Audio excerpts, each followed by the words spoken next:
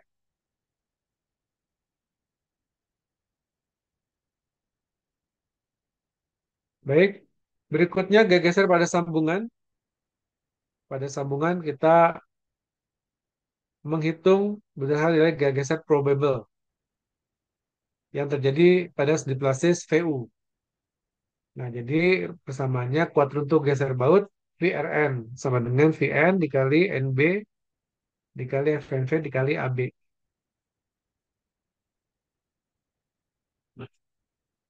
Baik, kemudian pengecekan kegagalan tumpuk. Kegagalan tumpuk. Nah, di sini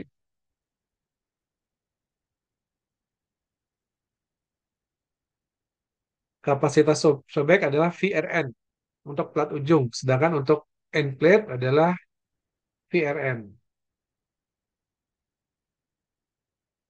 Untuk sobek plat ujung, maka yang menentukan adalah LC atau jarak bersih pada arah gaya. Jadi searah arah gaya. Sedangkan pada kapasitas two point plane yang menentukan adalah eh, baut ya, adalah bautnya. Tumpu end plate kekuatannya ada di baut, kalau sobek plat kekuatannya ada di plat, butuh LC. Kemudian diperiksa VRN besar dari VU, VU gaya yang terjadi, gaya luar yang terjadi. Yang 8 desain las dari balok baja ke plat ujung. Untuk kuat kebutuhan las RU, FEB dikali TBW. Kemudian kapasitas las VRN sama dengan sebagai berikut. Kemudian panjang bagian tarik LWT, kemudian kapasitas las VRN. Ya, VRN juga sudah dijelaskan ya. Nah, kemudian las adalah VRN harus besar dari RU, harus besar dari FU, dari RU. Ya.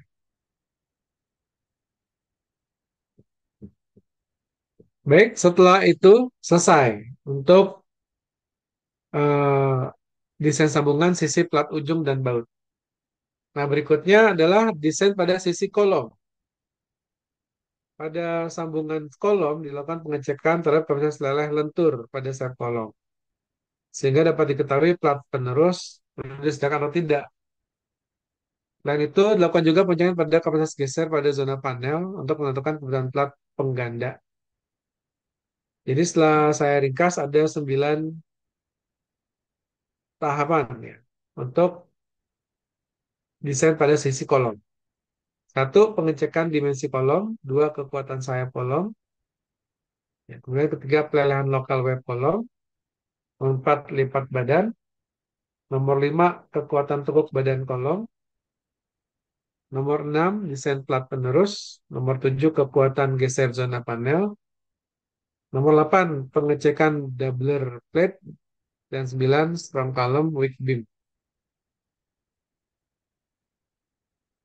Pengecekan kebutuhan plat penerus berdasarkan SNI 7860 ada batasan minimum untuk tebal sayap kolom. Jika batasan tersebut tidak dapat dipenuhi, maka plat penerus diperlukan untuk memperkuat kolom. Nah, kemudian di bawahnya adalah untuk menentukan tebal sayap kolom yang dibutuhkan.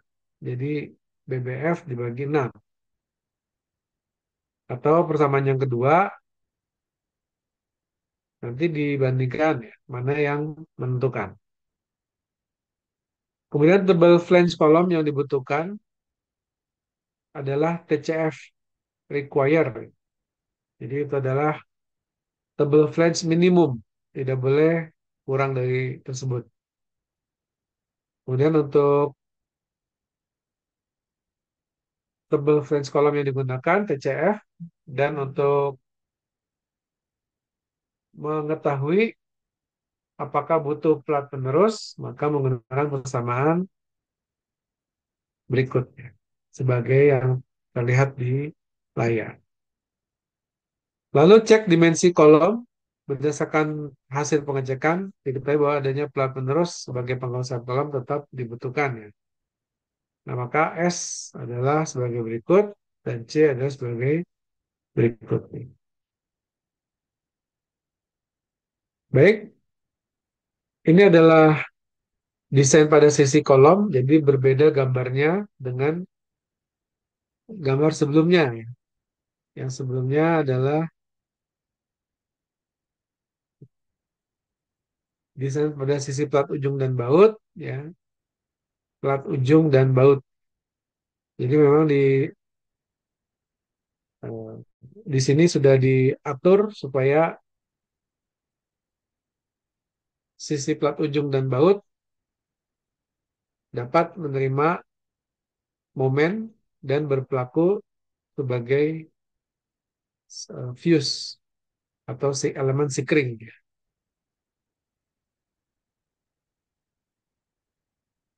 Ya, baik. Nah, berikutnya adalah kekuatan sayap kolom. Ini Tebal plat penerus TCP ya dihitung sebagai berikut. Kemudian tebal sayap kolom yang dibutuhkan ini TCF minimum. Lalu nanti dicek TCF harus lebih besar dari TCF required. Kemudian sayap kolom tersedia untuk perhitungan kemudian plat penerus apabila dibutuhkan. Lalu kita menghitung momen pada sayap kolom, kemudian kapasitas leleh lentur VDRN, lalu pemeriksaan apakah butuh plat penerus.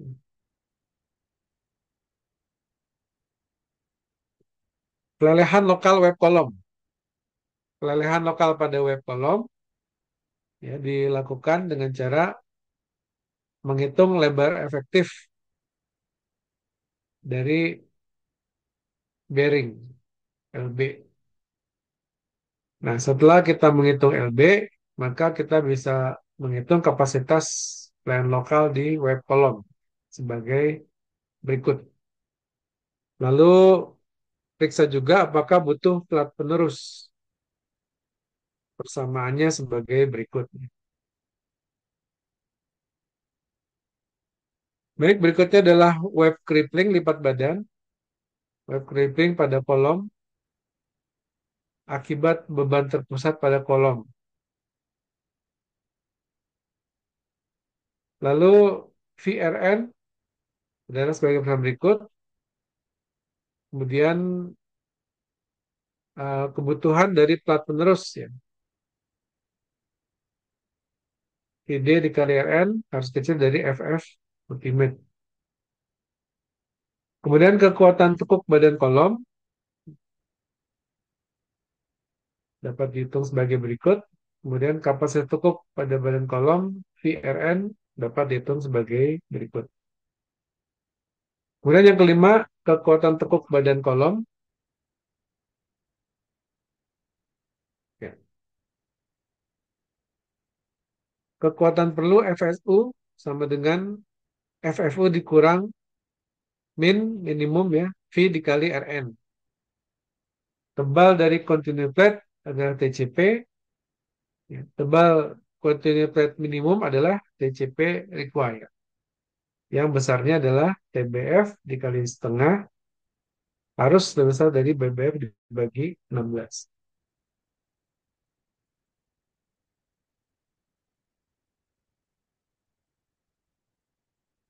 Lebar continuity plate WEP dibandingkan dengan lebar continuity plate izin atau minimum WCP required yang diperoleh dengan cara sebagai berikut ya. WC lalu cek terhadap lebar yang dibutuhkan. Cek WCP.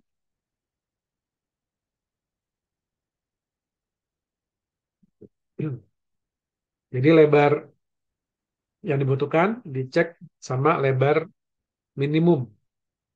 Harus lebih besar dari lebar minimum. Kemudian pemeriksaan kekuatan tekuk badan kolom. Nah, luas continuity plate dihitung, kemudian rasio kelangsingan LC per R dihitung, lalu tegangan kritis FE, kemudian tegangan tekuk lentur FCR1. Nah, ini hasilnya adalah VPN ya. Jadi VPN ini adalah syarat minimum, syarat maksimum VPN adalah tidak boleh terlampaui. Jadi kekuatan tekuk badan kolom tidak boleh melampaui VPN. Kemudian desain plat penerus. Desain plat penerus, panjang kontak antara sayap kolom dengan plat penerus adalah LCPW, yang nilainya adalah DC dikurang 2 kali TC dikurang 2 dikali klip. Klip adalah 0,75 kali 1 inci atau 0,75 inci. Kemudian hitung panjang kontak antara badan kolom dan plat penerus. WCP dikurang 1 dikali klip. Lalu hitung kuat tarik nominal plat penerus. FY dikali 2 dikali LCP dikali TCP. Kemudian kuat geser nominal plat penerus dihitung sebagai berikut. Kebutuhan kuat aksial kolom ini dari perhitungan portal, AMS portalnya. Lalu kuat aksial leleh kolom.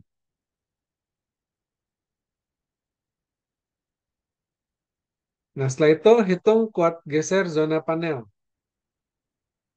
Kuat geser zona panel ada panel berdasarkan ya. P dikali 0,6 dikali F yield dikali DC dikali TCW ya, sebagai berikut.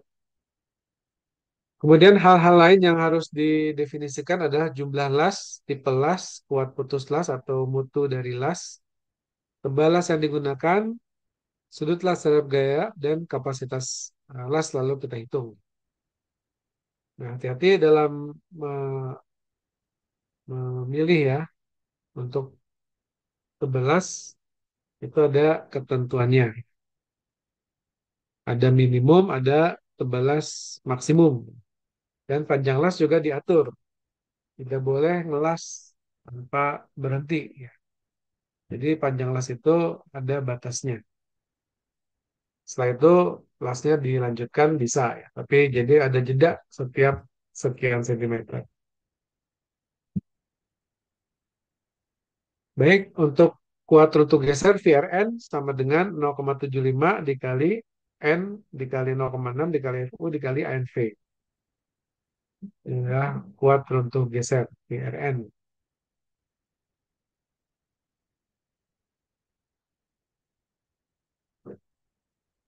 Jadi VRN harus lebih besar dari RU. VRN harus lebih besar dari RU. Baik, geser pada zona panel. Ini adalah sebagai berikut. VU PZ. Kemudian kuat aksial kolom. PUC total. Lalu hitung kuat leleh aksial dan kuat geser zona panel VRN. Berikutnya cek kekuatan yang dibutuhkan. VUPZ harus kecil dari V dikali RN. Kemudian menghitung T, D ditambah W dibagi 90. T harus besar dari TCWT. Oke, baik. Yang terakhir adalah strong column weak beam. Jadi pada sambungan harus berlaku strong column weak beam. Kuat aksial perlu diperoleh dari analisa portal. Lalu kuat perlu kolom adalah PUC ditambah PUB. Kemudian menghitung kapasitas momen kolom MPC sebagai berikut. Kemudian menghitung jumlah balok sebagai berikut, di mana VU sama dengan VH. Lalu hitung total kapasitas momen balok dan rasio strong column weak beam.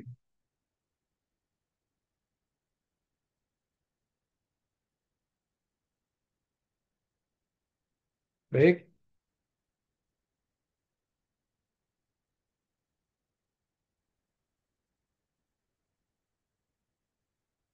ya jadi eh, tersebut ya untuk perhitungan terprakualifikasi.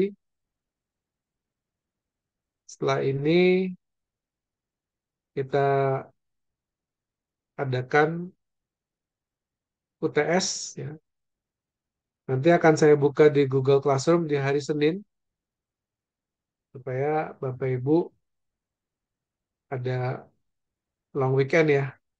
Kalau long weekend mungkin tidak bisa fokus ya. Jadi nanti kita startnya di Senin durasinya seminggu, ya kurang lebih begitu. Baik, sampai sini apakah ada yang mau ditanya Bapak Ibu? Pak, izin Pak, itu untuk materi yang hari ini berarti belum di-share ya Pak? Nanti saya taruh di Google Classroom ya. Ya, terima kasih Oke, Nar. Saya kan, baik Pak, jadi terima selesai ini kasih saya Pak. langsung upload di Google Classroom. Baik Pak. Ya. Jadi sambungannya ini tipe 8ES ya. Sebenarnya kan tadi ada macam-macam ya. Ada, tapi yang saya sampaikan topik yang 8ES. Baik, kalau tidak ada yang ditanya, kita cukupkan sampai sini. Jadi tolong dipelajari cara cara itu yang tadi saya sampaikan ya. Nah, jadi tugasnya nanti saya akan upload pada hari Senin. Pak, Materinya izin juga Pak. akan saya upload. Ya, Heeh. Itu berarti kita UTS-nya perhitungan ya Pak? perhitungan ya. Jadi nanti saya kasih profil sambungan 8ES, ada bautnya, ada jarak-jaraknya. Bapak Ibu silakan dicek apakah profil tersebut memenuhi atau tidak memenuhi ketentuan terprakualifikasi. Baik Pak. Ya. Prinsip sambungan adalah harus lebih kuat dari profilnya ya. Jadi kegagalan boleh terjadi di profil, maka kita bentuk tadi sendi plastis. Jadi tidak boleh profil, kapasitas profil lebih kuat dari kapasitas sambungan ya, tidak boleh. Jadi itu jadi prinsip dari sambungan. Sambungan harus lebih kuat dari profilnya. Baik, saya kira cukup ya, sudah mendekati jam 9, kita akhiri. Assalamualaikum warahmatullahi wabarakatuh. Waalaikumsalam warahmatullahi wabarakatuh. Warahmatullahi wabarakatuh Oke, Pak. Terima kasih, Pak. ya, terima kasih.